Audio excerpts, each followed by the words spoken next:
राजा और वृद्ध। ठंड का मौसम था। शीतलहर पूरे राज्य में बह रही थी।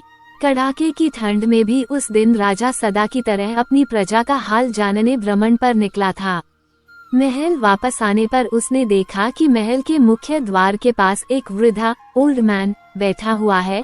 पतली धोती और कुर्ता पहने वो वृद्ध ठंड से कांप रहा था। कड़ाके की ठंड में उस वृद्ध को बिना गर्म कपड़ों के देख राजा चकित रह गया। उसके पास जाकर राजा ने पूछा, क्या तुम्हें ठंड नहीं लग रही? लग रही है, पर क्या करूं? मेरे पास गर्म कपड़े नहीं है। इतने वर्षों से कड़कड़ाती ठंड में यूं ही बिना गर्म कपड़ों के गुजार रहा हूँ। भगवान मुझे इतनी शक्ति दे देता है कि मैं ऐसी ठंड सह सकूं और उसमें जी सकूं। वृद्ध ने उत्तर दिया। राजा को वृद्ध पर दया आ गई। उसने उससे कहा, तुम यहीं रुको, मैं अंदर जाकर तुम्हारे लिए गर्म कपड़े भिजवाता हूँ। वृद्ध प्रसन्न हो गया। उसने राजा को कोटि कोटि धन्यवाद दिया।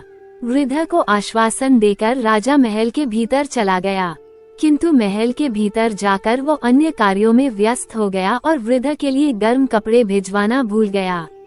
अगली सुबह एक सिपाही ने आकर राजा को सूचना दी कि महल के बाहर एक वृद्ध मृत पड़ा है।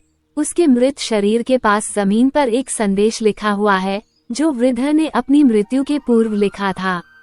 संदेश ये था, इतने वर्षों से मैं पतली धोता कुर्ता पहने ही कड़ाके की ठंड सहते हुए जी रहा था, किंतु कल रात गर्म वस्त्र देने के तुम्हारे वचन ने मेरी जान ले ली।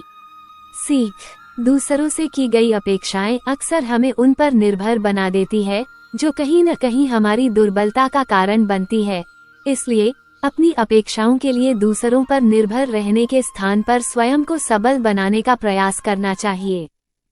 नमस्ते दोस्तों, सब्सक्राइब करना बिल्कुल भी ना भूलें हमारे YouTube चैनल कहानी बिंदु के साथ।